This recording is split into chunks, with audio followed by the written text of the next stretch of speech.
Olá, pessoal da segunda série, tudo bem com vocês? Na aula de hoje, nós vamos retomar os conceitos termodinâmicos, algumas coisas que nós vimos aí no segundo bimestre.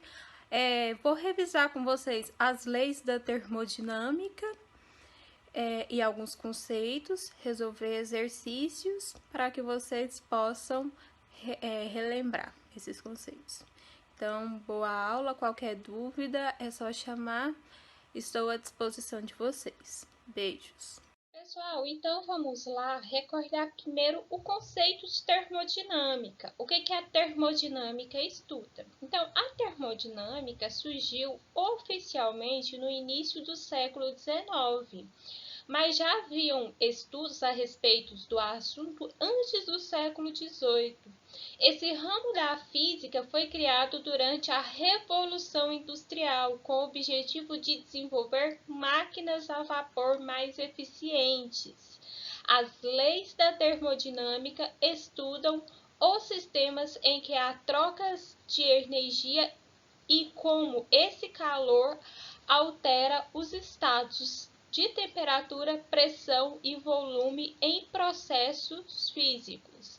Então, nós vamos recordar, vamos estudar, os processos de transformação. Lembrando que as variáveis de estado, nesse caso, é a temperatura, pressão e volume. Então, as leis da termodinâmica. Existem 4 leis da termodinâmica. A lei zero. A lei zero nós estudamos logo no início, quando nós estudamos as definições de calor e temperatura. Lembra que a temperatura está relacionada com a agitação média das moléculas e o calor é energia em trânsito fluindo do corpo de maior temperatura para o corpo de menor temperatura até que atinja o equilíbrio térmico. Então, essa lei zero está associada ao conceito de temperatura. A primeira lei está relacionada ao conceito de energia. A segunda lei associada ao conceito de entropia. Entropia pode ser definido como a desordem do sistema. E a terceira lei relacionada ao limite constante da entropia, quando a temperatura Kelvin se aproxima de zero. Nós estudamos também sobre as escalas termométricas. Nós vimos que as escalas mais comuns é a escala Celsius, que é a escala que nós utilizamos aqui no Brasil, né? Nós estudamos sobre a escala Fahrenheit e também sobre a escala Kelvin, também conhecida como escala absoluta. Então, o zero absoluto seria uma temperatura que não existiria mais agitação das moléculas. Sabemos que é apenas um valor teórico, porque fisicamente ainda não se alcançou esse valor. A lei zero da termodinâmica. Então, a lei zero indica as condições para o equilíbrio térmico. Como eu disse, ela está relacionada ao conceito de calor. O que seria o equilíbrio térmico? O corpo A, que está com maior temperatura, cede a energia ao corpo B até que os dois atinjam um equilíbrio térmico. Então, essa lei afirma que se dois corpos A e B estão separadamente em equilíbrios térmicos com um terceiro corpo C, então A e B estão em equilíbrio térmico entre si. Desse modo, quando dois corpos com temperaturas diferentes entram em contato, o corpo que estiver mais quente transfere calor para o que estiver mais frio. Assim, as temperaturas de ambos se igualam, fazendo com que ocorra o equilíbrio térmico. A primeira lei da termodinâmica, ela diz o seguinte, ela relaciona calor, trabalho e variação de energia interna. Então, ela diz o seguinte, um sistema não pode criar ou consumir energia, mas apenas armazená-la ou transferi-la ao meio de onde se encontra. Então, entra aquela questão que nada se cria, nada se destrói, tudo se transforma. Como o trabalho ou ambas as situações simultaneamente. Então, ao receber uma quantidade Q de calor, este poderá realizar um trabalho e aumentar a energia interna de um sistema. Ou seja, expressando matematicamente, calor é igual o trabalho mais a variação da energia interna. Então, se eu tenho calor, eu posso transformá-lo em trabalho e também aumentar a energia interna do sistema. Conhecendo essa lei, podemos observar seu comportamento para cada uma das grandezas apresentadas. Então, em uma situação em que se recebe calor, vai realizar um trabalho, o sistema realiza um trabalho aumentando a energia interna. Nós temos os sinais de calor, trabalho e energia interna maior que zero, ou seja, positivo. Então, em um sistema que está cedendo calor, ele recebe um trabalho, ou seja, um trabalho é realizado sobre o sistema, diminui a variação da energia interna e nós temos calor, trabalho e variação da energia interna menor que zero, ou seja, valores negativos de calor, trabalho e variação da energia interna. E se não existe troca de calor, então não realiza e nem recebe trabalho e não existe variação, a energia interna não irá variar. Ou seja, valor de calor, trabalho e variação de energia interna é igual a zero. Vamos fazer um exemplo. Ao receber uma quantidade de calor que é igual a 50 joules, um gás realiza um trabalho igual a 12 joules. Sabendo que a energia interna do sistema antes de receber calor era igual a 100 joules, qual será a energia após o recebimento? Então, o enunciado ele me disse a quantidade de calor, o trabalho realizado e o quanto de energia interna tinha antes de realizar o trabalho, e ele quer saber qual que é a energia interna após o recebimento. Então, nós vamos utilizar essa expressão. Calor é igual ao trabalho mais a variação da energia interna. Mas o que seria a variação da energia interna? Variação sempre é o final menos inicial. Então, variação de energia interna vai ser energia final menos energia inicial. Então, o calor, 50 joules, substituo igual a 12, que é o trabalho, mais a energia interna final, que é o valor de U, que eu não conheço, quero descobrir, menos a energia interna inicial, que é 100 joules. Esse 12, ele está positivo quando ele passa para o outro lado. Esse 12 aqui, ó. Ele é positivo, quando ele passa para o outro lado, ele passa negativo. Esse 100 é negativo, quando ele passa para o outro lado, ele passa positivo. Então, vai ficar 50 menos 12 é igual energia interna menos 100. 50 menos 12, 38. Esse 100, aqui ele passa para o outro lado positivo. Então, vai ficar 38 mais 100 é igual a variação, a energia interna final.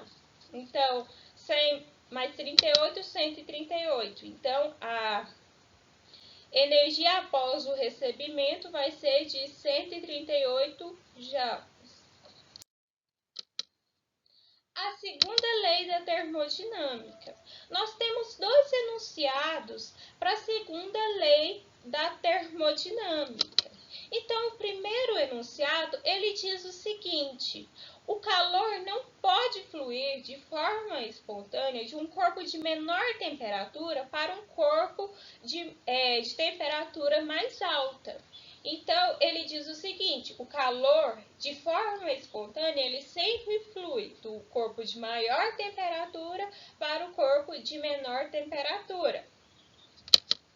E o segundo enunciado, que é de Kelvin e Planck, diz o seguinte: é impossível a construção de uma máquina que opere em um ciclo termodinâmico, que converta toda a quantidade de calor recebido em trabalho. Então, foi a partir desse enunciado que nós aprendemos a calcular a eficiência das máquinas térmicas, porque é impossível a construção de uma máquina que ela consiga converter 100% do calor recebido em trabalho. Então, esses são os dois enunciados da segunda lei da termodinâmica.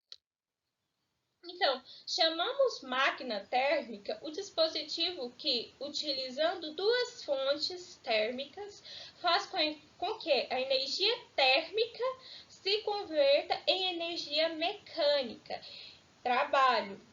Então, uma máquina térmica, ela é composta de duas fontes, fonte fria e fonte quente. Então, nós temos aí, nessa máquina térmica, nós temos uma fonte aquecida, em que o calor Q1, ele flui, esse calor se transforma em trabalho, e o que não transforma em trabalho, que não realiza o trabalho, vai para uma fonte fria, que é o Q2, certo?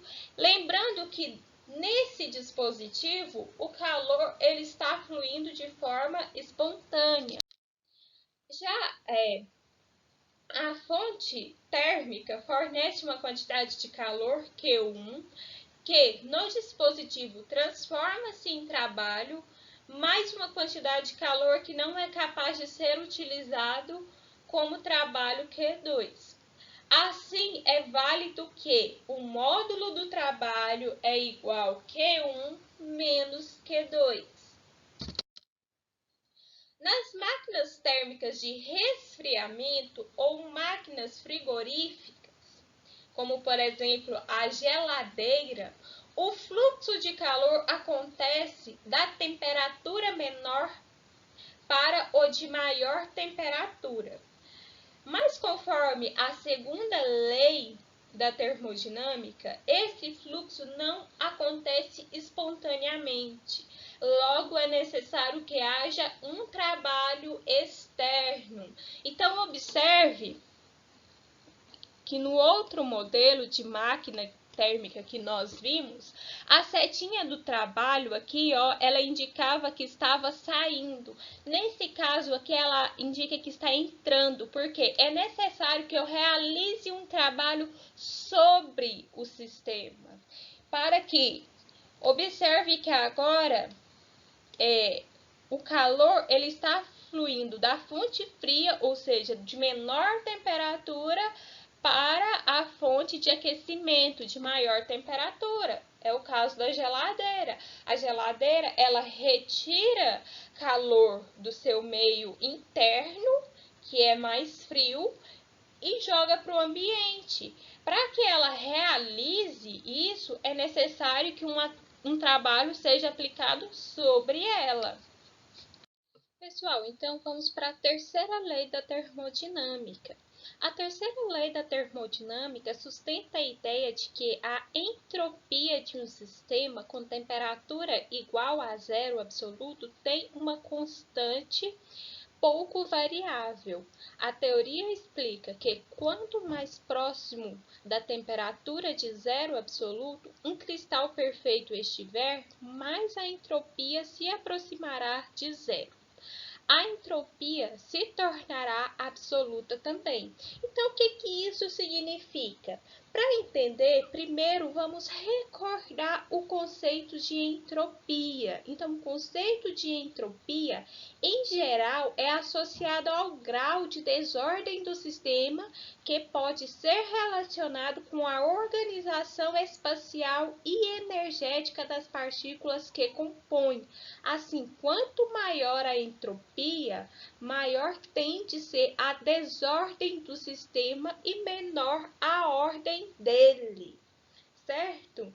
Então, uma das implicações da segunda lei da termodinâmica é que, nós já vimos anteriormente, para um sistema termodinâmico isolado que possui e evolui espontaneamente, a entropia total se mantém constante ou aumenta com o tempo, nunca diminui.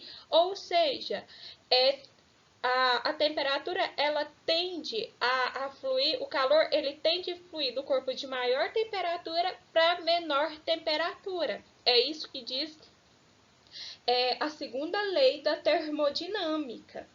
A terceira lei, ele diz o seguinte, que os fenômenos naturais, podemos dizer que a evolução de um sistema está diretamente correlacionada com o aumento da sua desordem e, consequentemente, com a diminuição da sua energia utilizável. Como, por exemplo, se um copo de vidro se quebra ao cair no chão, os cacos de vidro não tornarão a compor um copo espontaneamente. Se deixarmos rolar uma esfera de um ponto mais alto para um ponto mais baixo, ela não voltará ao ponto natural. Se o recipiente houver uma porção de bolas brancas na parte de baixo e vermelhas na parte de cima, ao agitarmos o recipiente a ponto de misturá-las, dificilmente conseguiríamos ter de volta as duas cores separadas naturalmente. Conclusão: no universo há uma tendência natural de transformação de todas as formas de energia, seja mecânica, seja química, seja elétrica, consideradas formas organizadas, em forma de agitação das partículas de calor, forma desorganizada. Essa transformação acontece integralmente e a probabilidade de o processo inverso ocorrer é quase nula, pois a transformação de calor em outra forma de energia é sempre incompleta. Portanto, a segunda lei da termodinâmica caracteriza-se pelo princípio da degradação da energia. Pessoal, vamos aqui, observar esse mapa conceitual. Então, a termodinâmica. Primeiro, antes de começar a falar da termodinâmica, nós vimos os conceitos de calor e temperatura, como já foi citado anteriormente, e também vimos os mecanismos de transferência de calor. Nós vimos que o calor ele pode se propagar por condução, convecção e radiação. No semestre passado, nós vimos também sobre as escalas termométricas, que também foi citado já anteriormente na aula de hoje. Então, nós vimos que as principais escalas utilizadas a escala Kelvin, Celsius e Fahrenheit. Nós conhecemos os conceitos de calorimetria, como capacidade térmica, calor latente, calor específico. Nós conhecemos a equação dos gases, né? Vimos como as variáveis de estado, pressão, calor e temperatura se relacionam. Então, PV é igual a nRT, onde N está relacionado ao número de mols e R é a constante dos gases. Nós conhecemos a lei de Charles, onde o volume é constante. Se eu tenho um processo em que o volume é constante, nós temos um processo, uma transformação isovolumétrica. Vimos sobre a lei de Boyle, onde nós temos a temperatura constante. Se a temperatura é constante, nós temos uma transformação isotérmica. Nós vimos as leis da termodinâmica, em que a primeira lei ela diz que a variação da energia interna de um sistema é igual ao calor menos o trabalho. A segunda lei diz que o calor flui espontaneamente de um corpo mais quente para um mais frio, e também que o rendimento de uma máquina térmica real é sempre menor que 100%. Não é possível construir uma máquina térmica que opere com 100% de rendimento. Nós vimos também o ciclo de Carnot. O ciclo de Carnot diz o seguinte, que o rendimento de uma máquina é igual 1 menos a temperatura da fonte fria dividido pela temperatura da fonte quente. Pessoal, foi um conteúdo extenso, porém é um conteúdo que não apresenta dificuldade.